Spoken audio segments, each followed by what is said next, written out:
Welcome to another edition of The Art of Living Proactively, and I'm thrilled to share a captivating conversation with Jeff Seckendorf in today's show. Jeff is an accomplished adventurer and avid athlete pursuing astonishing accomplishments after 60. He aims to attempt a grueling 1-hour track cycling record in a 70 to 74 age group in just a couple of years' time. You'll hear how Jeff taps into tenacious training and techniques to build the physical and mental strength needed for this daunting feat. We discuss how he structures his training regimen for optimal performance without injury. And he also coaches scuba diving, bringing a transformative approach to certification. His customized coaching model aims to create better divers and better lives. Listen to learn how Jeff is pioneering this innovative methodology. And in our lively discussion, he shares his perspective on living purposefully and proactively. Discover how he continuously seeks and seizes opportunities guided by his vision, yet remains flexible, pivoting when one door closes. So join us for this uplifting episode with the dedicated and dynamic Jeff Seckendorf. Please subscribe, leave a review on your favorite podcast platform, share this episode with friends so they can be motivated by Jeff's mindset. Don't forget you can see it on YouTube as well. Let's get started. Welcome to another edition of The Art of Living Proactively. My guest today, Jeff Seckendorf. How you doing, Jeff? I'm doing great. Great to see you, Tom. And we're in San Diego today. Have you always lived there? I've been in Southern California for about 20 years. I came through the film industry, so I was living in New York, moved here, worked for a while, and then exited the film industry for a second or third career. Jeff, recently, he attempted to break the US hour record in cycling for the 70 to 74 age group. For a start, there's no way you look anywhere near that kind of age. But... Well, actually, that record attempt is coming up in a year and a half. Oh, right. Okay. So I'm still training for it at 70. But yeah, I turned 68 yesterday. So we're calling it Jeff 6.8. Wow. Okay.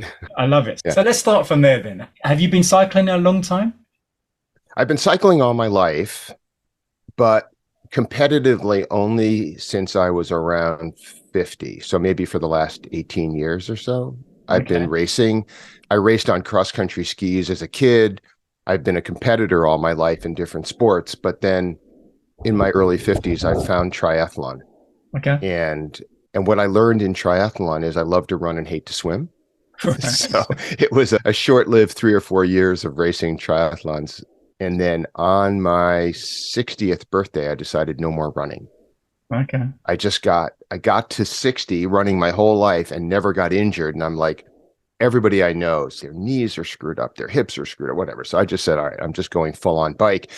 And then somebody introduced me to the track and a velodrome, which we have here in San Diego, and another one an hour away in Los Angeles. And I just love riding my bike on the track. So that became my sport, is track cycling. And I know in the UK, it's also a huge thing. You've got velodromes all over the place. You have this hugely famous velodrome in Manchester.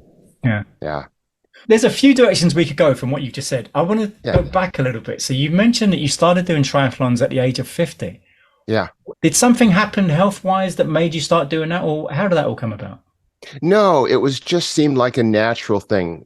You know, a lot of my life and career and all of that has been just following the serendipity that comes with, oh, that looks like fun. Let's try it. Right. And I was looking to spread out from the bike because I'd been on the bike my whole life. And I had friends who were really committed ocean swimmers. And I thought, well, that might be fun. So I did a couple of ocean swims because the ocean is just 10 minutes from my house. And I didn't hate it at that point. And I'm good on the bike, and I was a really good runner. And so it seemed like a natural thing. Let's just try it. So I got a coach and I learned how to do it. And I did pretty well. In my age group in triathlon, at least here in San Diego, where it's a huge sport, we were always racing for third because 1 and 2 was almost always taken by pros who got old, right? Ex-pros who just aged up into my age groups. And these are guys who were beating me by 20 minutes, 30 minutes. But then 3 to 6, positions would all be really tightly packed. So it was always a race for thirds. I did pretty well getting a bunch of thirds, but it was fun. And then, like I said, I just never really liked to swim, and which is funny because I'm an avid scuba diver. And then I decided to stop running, and somebody took me to the track one night to watch the races. And what I saw was a group of really happy people talking, joking, sitting around the infield, and then they'd jump on their bikes and they'd race for 6 minutes or 8 minutes or something like that. They'd finish the race, they'd go back to the infield and have some fun and joke around. And I thought, oh, that's my sport. So I got very involved in the track. And so at the age you mentioned that you're competing, well, you're aiming for this 70 to 74 age group in a couple of years' time. Yeah. Is there a lot of people in that, is it still cycling in that age group? Oh my God, yes. Yeah. It's just not slowing down. And these records, so the hour record is how far can you ride your bike in an hour? Okay. It sounds like the simplest thing to do, and it's one of the most complex and difficult things you can do in cycling. But, every year people are just attacking these records. Right now in the US, the 70+ hour record is farther or faster than the 65+ hour record. Okay. And all of my friends who are aging up are always like, oh crap, these people are fast. This is a goal, and it's a good goal. Yeah. And I'm going to chase it with a vengeance. And I have another 18 months or 19 months because you race in the age of your calendar year. Okay. So my birthday is in May, but all of this calendar year, I'm racing at my current age. So starting January of 2025, I'll be racing at 70. Right. And so anytime after that, I can try the record. I did have this idea that I should do one in December and one in January if they're the same and I'm ready, and try to get them both. But we'll see what happens. It's a project to chase this record. So how much training does it involve? Are you cycling every day? I'm doing something every day. I'm probably on the bike 5 or 6 days a week. Okay. Maybe 15 hours, something like that a week. And very structured. I have this amazing coach. I get structured workouts. I do them religiously. I don't miss workouts. I hit the targets. I hit my numbers. And I'm one of those believers that process begets outcome. Right. So if you do the process, the outcome becomes inevitable. Right. So we're on a target for this past 2 years and this next year and a half to hit this number at this particular time. So it's basically a 2-year peaking process to get there. But it's all about structured training. None of my training is random. It's all very focused and precise, which doesn't make it any less fun. I have a personality that really rises to this whole idea of my workouts on my calendar. I write it down and put it on a piece of tape on my bike, and I go out and I do these workouts. And I love it. And so are the workouts short and intense, or how do you do it? Oh, it varies. Everything varies. It's a structured process. Yesterday, I had a moderate hour and a half. Today, I've got a strength workout on the bike, which is these very short bursts of high power. Tomorrow, I've got like a 2.5 hour road ride. Friday, I'm racing. Sunday, I'm racing. So it's all kind of this. There's a method to the madness that I happily don't have to understand for me. Right. I can coach others just fine on the bike and fitness and so on, but coaching myself, we need an external genius for that one. So would you be keeping track of things like your VO2 max? I'm keeping track of basically power and heart rate. Yeah. VO2 max, I'm immortal. I'm not a elite athlete. I didn't come through those ranks. So some things you can only change slowly or not at all. So I don't too much worry about the things I can't change. Okay. I just worry about the things I can change, which is get stronger, don't get injured, and work really hard. Okay. So you've got these goals, and as you say, you're going to go for that record in a couple of years' time. So I'm wondering, are you also further from that, a couple of decades from that? Are you looking, for example, to compete in the centenarian Olympics? Are you familiar with that? I am. I would love that. I would love that because it's like last man standing or last woman standing, right? If I can make it to 85 on the bike, the field diminishes every year. Cool. We're having our 50th high school reunion this year, and I'm thinking we shouldn't wait. We should better do it now. Right. because it's going to be a smaller group. Yeah. So my intent is to just continue the training, the record runs, and see what happens. And it's funny, Tony, it's super hard. This is not for the faint of heart because, and this is not to blow my own horn at all, but these events are really difficult. You're out there, it's almost like a 1 hour sprint. So the physical training is probably only 20% of it, right? The mental training is the other 80%. Or as Yogi Berra said, baseball is, what do you say? It was 90%. Is it perspiration and inspiration? No, it's 90% physical and the other half is mental. And I think that's it, right? So my biggest barriers are overcoming the mental aspects of being able to go harder than I think I can go, not quitting. So you mentioned just now that you coach other people. I do. In what capacity are you coaching other people? So my real day gig is that I own a scuba certification and training agency, a company called UTD Scuba Diving. And in that company, so this is a scuba certification and training agency of the 20 or 30 or 40 in the world.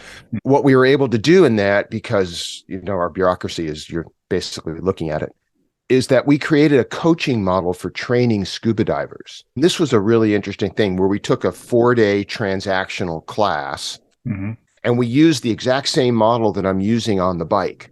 Right. So we call the students clients and we call the instructors coaches, and we give the scuba students this long structured process on becoming either a new scuba diver or a more advanced scuba diver using the coaching model. Okay. So that's been a really interesting thing, is to develop out this program that is a mirror program to endurance athletics, but for something not specific to endurance athletics. So that's been cool. And then within the scope of that, I'm also a USA certified cycling coach. So we also have a fitness component in there if they want it. So I coach amateur athletes and I coach low, medium, and high level scuba divers, and a little tiny bit of business coaching, but not much. And so why did you feel that there needed to be a different approach to teaching people scuba diving?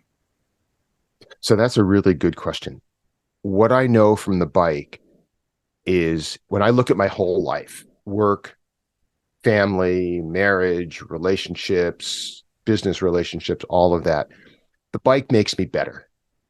Right? The commitment to training, the commitment to living a lifestyle that's full of health and fitness and super hard work, that makes me better in all the other aspects of my life, not just on the bike. The bike becomes such a tiny part of it when you look at, well, I'm doing all this hard training, but it's not all for the bike. It's also, I can be a better small business owner, a better grandfather, a better husband, a better friend. So one of the things we do with the scuba coaching program is make sure that it instills lifestyle elements. And sometimes it sneaks up on people because we don't market this. We don't say, okay, we're going to put you in a scuba coaching program and your life is going to get magically better. This works best when people discover it on their own. And so being able to take a coaching model, and you're a coach, you understand this, either in sports, some educational thing like we do in scuba diving, or in business, which is a very common thing now. What we know is that, like on the bike, coaching doesn't just make you faster, it makes you better. In scuba diving, coaching doesn't just make you certified, it makes you better. In business, coaching doesn't make you just more efficient, it makes you better, a better manager, a better, more efficient worker, and so on. So in the scuba thing, we were just looking for a way to make people better, not necessarily just make them certified, which is what the scuba model has been forever. And we've been doing it now for a couple of years. It's been incredibly successful. But we're a small company, right? We're a small scuba training agency. So my goal, my dream is that this program gets copied. There's no trademarks on it. There's no copyright on the concept. I want it to become a more mainstream model. I want people to copy it. I'm happy to be first, but I want everybody knowing about this model. And the only way that'll happen is if it gets ripped off. I did the PADI training Uh-huh. many years ago for scuba diving. Mhm. And I'm interested when you say that your training is to make people better. What do you mean by better? Better in life. Okay. Better in scuba diving, but better in life. So one of the things about the training you did in scuba diving is that it was very fast.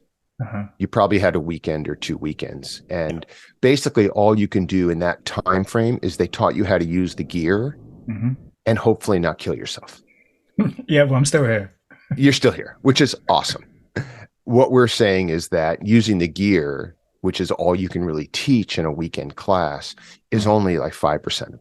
Right. Learning how to dive, learning how to breathe, learning how to manage your body in the weightless environment, learning how to be kind and sensitive to the environment. All of this there's so much more to scuba diving than putting on a tank and a regulator and going underwater and kicking up the coral and scaring the fish and swimming away from your buddy and all the stuff that happens in normal recreational scuba training. We teach the opposite of all of that. We teach a model where people are never touching the bottom, they're neutrally buoyant, they're kicking efficiently, they're using their breathing to control themselves in the water. Basically, they're diving their body instead of letting their body dive you. Okay. So, yeah, so we've just decided to rework the model. We can do it, right? We're a small company. We don't need 1 million students to be profitable. It's been a really interesting run to see this model start to take in and dig in, and to see people's excitement on how the rest of their life is going as they get into a model of any structured training. Right. Could be a sport, could be education, could be business. When you start coaching business leaders, hopefully they become better business leaders, but hopefully they translate that into their lives, right? So they become better humans. That's really the goal. And if I'm hearing you right, from what you've described so far, not only is it better for the people that are actually learning it, but it sounds like it's better for the people that are teaching it as well. Oh God, yes. Oh my God, yeah. Well, you know that as a coach, right? There's this very common saying in education that when the student learns 10 things, the teacher learns 100. There are a million models at this, right? The martial artists say you start learning when you get your black belt. The farther you go in your path to mastery, whatever that mastery is, my goal is always that it ends in teaching.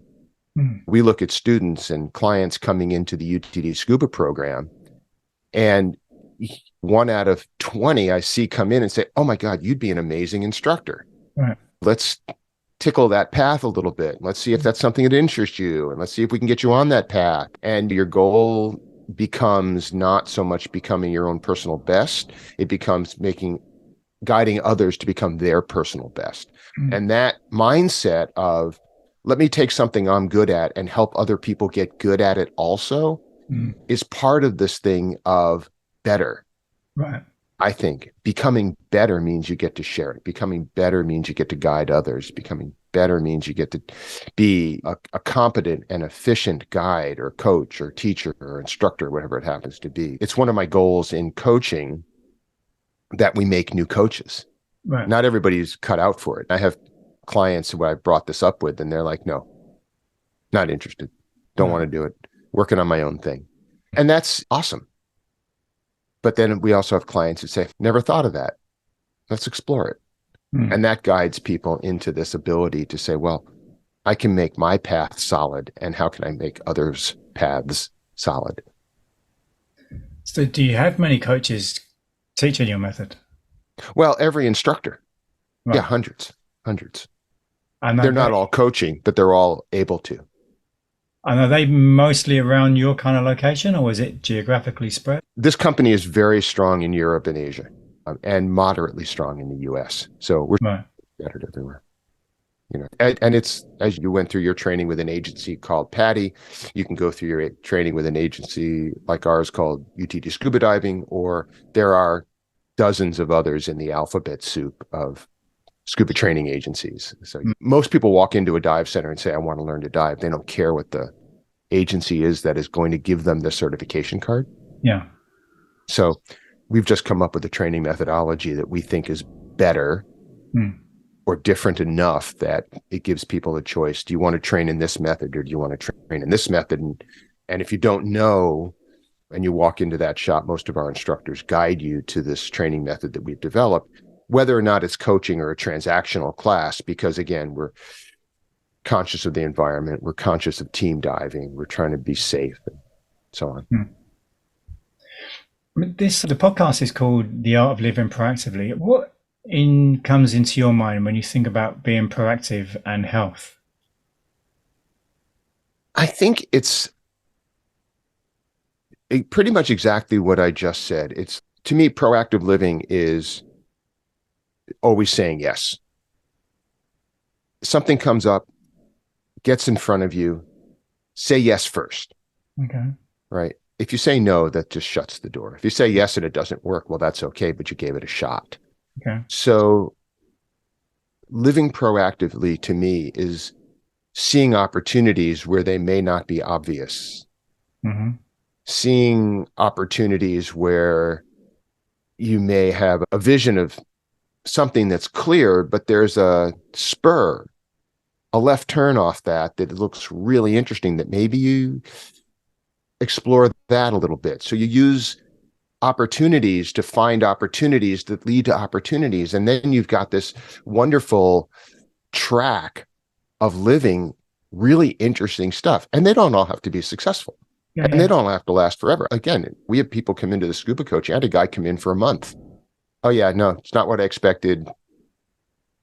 I want to leave. And we're like, awesome, great. Door's always open if you want to come back, but hopefully you learned enough that this is not for you. Find another direction.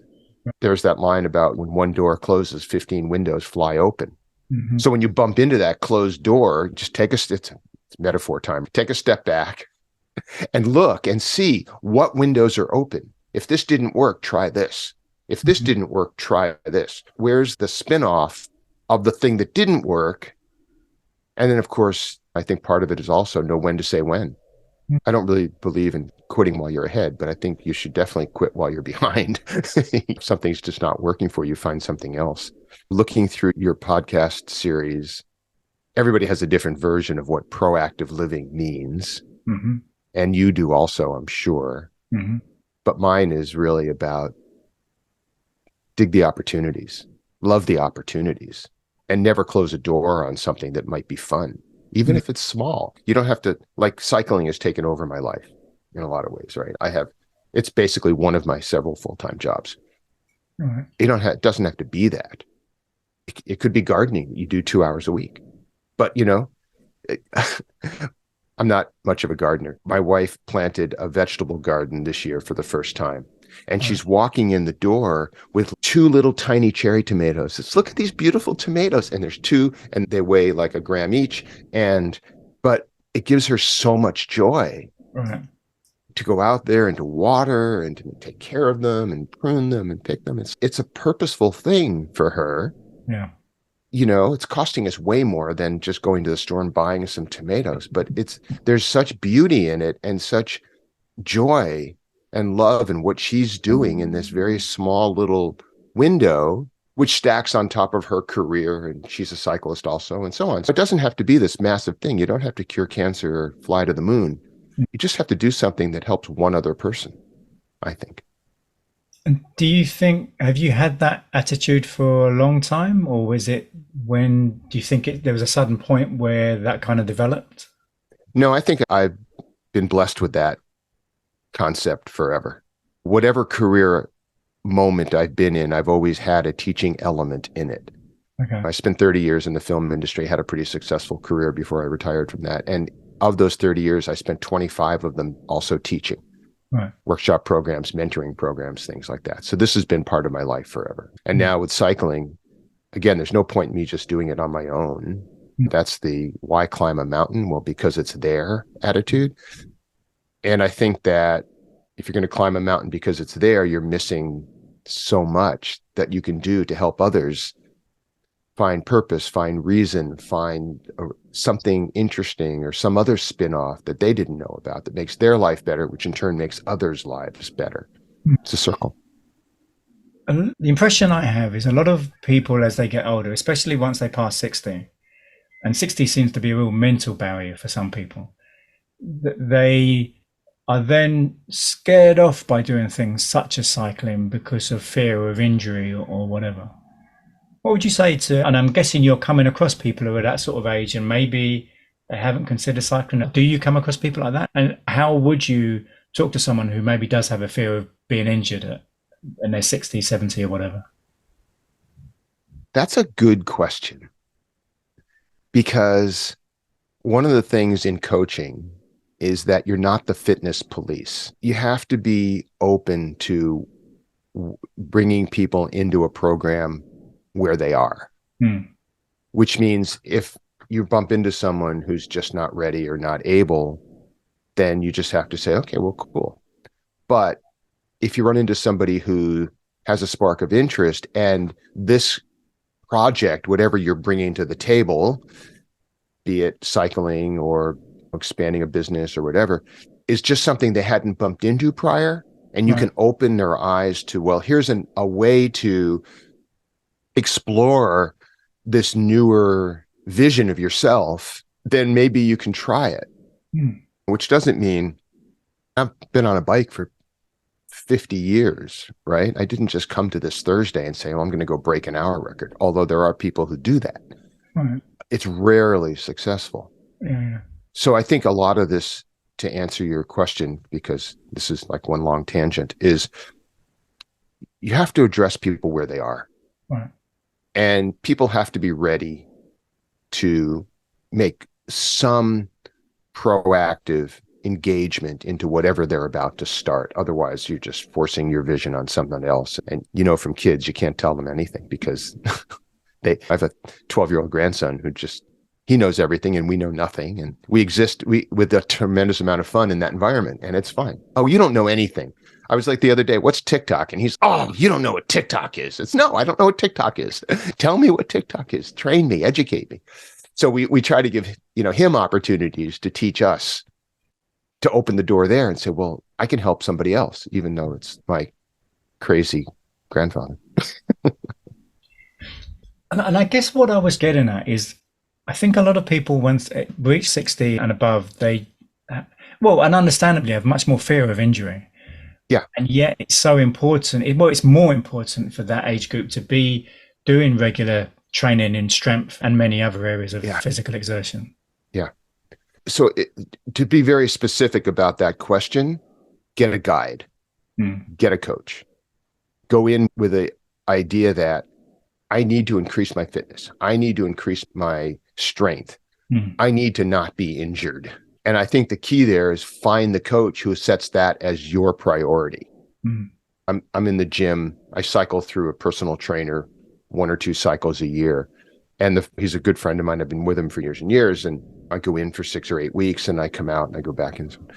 And it all starts with, on both of our ends, right? Me as the client and him as the coach. It's okay, we're going to start slow and we're going to build up again and we're going to go backward first and we're going to not get you injured. Right. I'm going to lift 10 pounds, 5 kilos less than my normal weight that I could lift because I'm going to get 99% of the benefit and I'm going to get 30% of the chance of injury.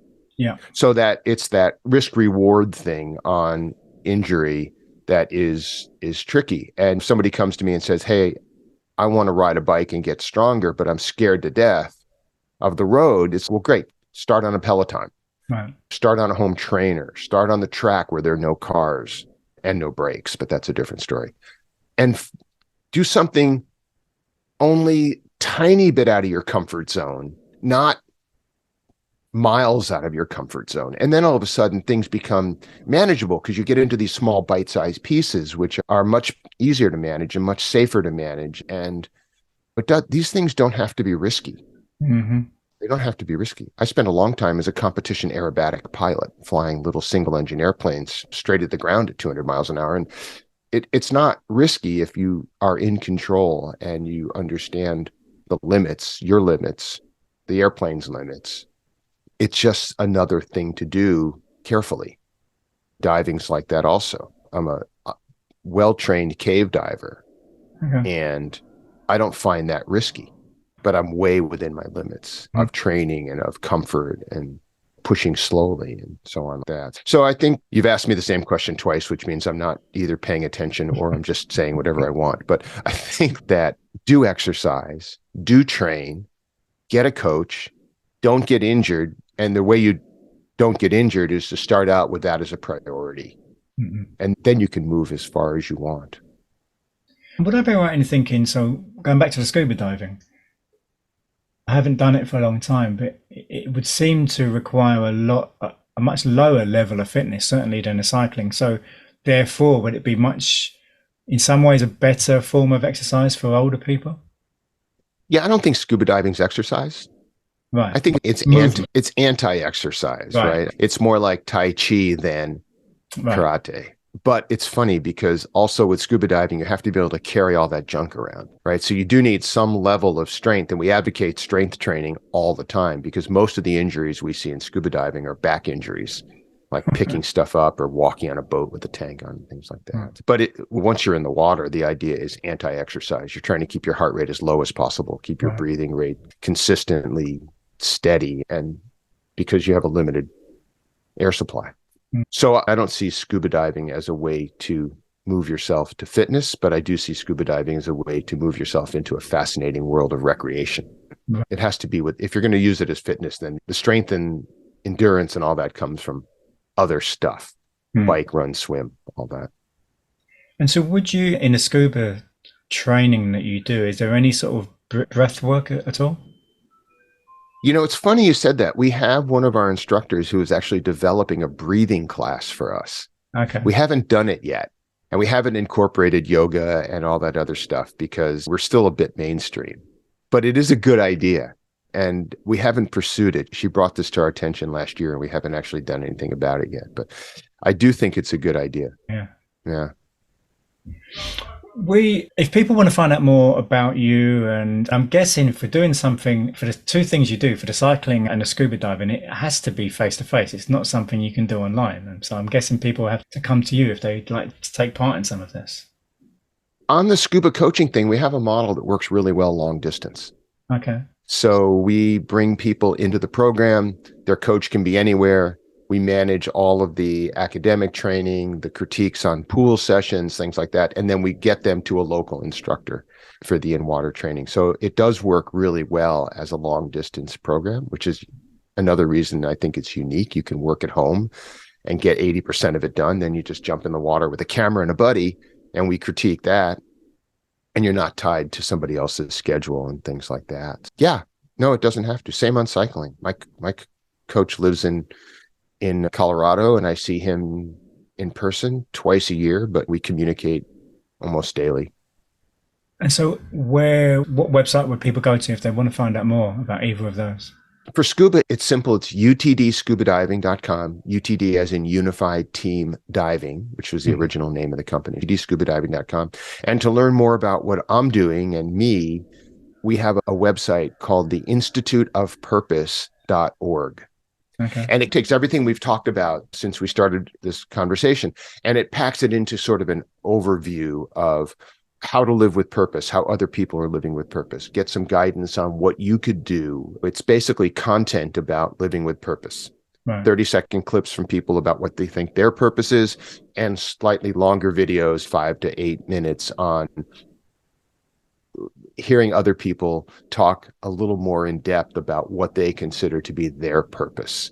And I think this purposeful living, which is another way I think of talking about proactive living, right? It's just living purposefully. And people do lose purpose all the time. Lose a job, quit a job, retire from a job, and all of a sudden that job was your purpose. Right. Kids go off to college, you're now an empty nester. So that purpose is gone. Yeah. You become a care partner for somebody who becomes ill or injured, and your purpose has to change. Some people get in that scenario and have to leave a job, and they're like, my purpose is taking care of one person, which I love, but that's just not doing it for me. So then you have to reset your purpose, whatever that is. And so that's why we did the Institute of Purpose. And it's been a really fun passion project to actually get this content out there for people to say, well, there's two of us who have created this company. We both have done a ton of interesting stuff, and we can bring that vision to guiding other people to live a purposeful, or in your case, a proactive existence that helps people. And when we talk about purpose, we always talk about it in terms of, you don't have to help 1 million people. You don't have to cure cancer. There's people all over the world working on stuff like that. But can you help one person? Can you guide 2 people? Can you do something that makes one person say, oh, that's cool, maybe I'll try it, or a vision of it, or a version of it? Then I think you're living with purpose. Yeah. Or proactively. Well, and as you say, just helping one person, by helping one person, and the thanks you get from that is so rewarding. It's huge. It's huge. Yeah. It's not anything about, you don't have to be global. You can be micro, and it works just as well.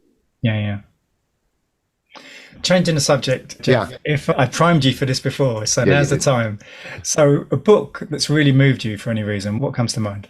Somebody recently, really recently, like a couple of months ago, suggested I read a book called Quit by a woman named Annie Duke. So you may remember Annie Duke. She was a world-class poker player. Yeah. But she's a really interesting researcher, psychological researcher.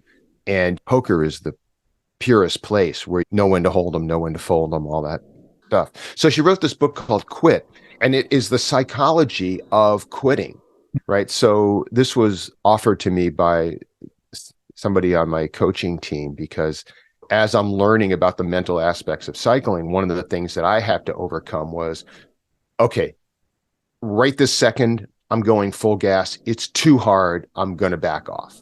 Right. And what I'm learning and had to learn, and I'm learning every day, is how not to back off, how to not quit. But this book it's one of the most interesting reads I've ever done, because she really discusses the psychology of quitting, staying in, knowing when to stay in, knowing when to quit. And it's not about poker. She brings in poker analogies once in a while, but it's about business, life, sports. It's a fascinating book, and I've recommended it to so many people now. So it's Quit by Annie Duke, Duke. Have you read any of her previous books? I haven't. I just realized she's written 2 or 3 other books around this subject, and they're next on my list. I can't remember the titles now, but they are excellent. They really are. She's a brilliant writer and has a way of explaining. And it was fun. When I did Quit, I listened to it. It's on some 8-hour drive, and she read it. Yeah. There's even a tighter personal connection. You get to the end of the book and you feel like you know this woman. Yeah, exactly. Yeah. Well, Jeff, we're about to finish, but before we do, a quotation. Have you got one you really like, and why? Yeah. Decades ago, I saw this written on a board at a workshop program, and it was billed as an anonymous Japanese quote, and it goes, "Vision without action is a daydream, but action without vision is a nightmare." And I think that's wonderful, right? It really sums up my vision of structured training. It sums up my vision of think before you act, but be sure to act, right? Because thinking gets you nowhere without the action. Right. So vision without action is a daydream, and action without vision is a nightmare. That's a really good quote. Jeff, it's been a pleasure. So thank you for taking the time to come on the show, and best of luck in everything you do. Yeah, grateful for it, and it was fun to meet you and have this conversation, and I hope people find it interesting. Cheers, Jeff. Tune in next week for an enlightening episode with Dr. Tom Gedman, an impressive GP who is pioneering preventative healthcare. In our compelling conversation, Tom eloquently explains his ingenious blueprint for proactivity. This multifaceted model masterfully merges medicine, lifestyle changes, supplements, and cognitive behavioral therapy techniques. Tom talks transparently about how this approach can empower people to take control of their health destiny. You'll hear Tom's insightful driving metaphor about grasping the steering wheel of your life rather than drifting aimlessly, and how being proactive means anticipating obstacles ahead of you. Discover how Tom is revolutionising GP appointments. He's trimming ineffective small talk to give clear, concise lifestyle guidance in seconds. Then, referring patients to his Blueprint lifestyle groups for in-depth education and support. So don't miss hearing about Tom's unique blend of qualifications, combining conventional medicine, functional medicine, and advanced psychotherapy skills. This gives him an unfair advantage when tackling chronic diseases. So join me next week for an uplifting and educational episode with the pioneering Dr. Tom Gedman. Please subscribe to The Art of Living Proactively on your favourite podcast app. Leave us a sparkling 5-star review and share this episode with friends. I appreciate your listenership and look forward to seeing you next time.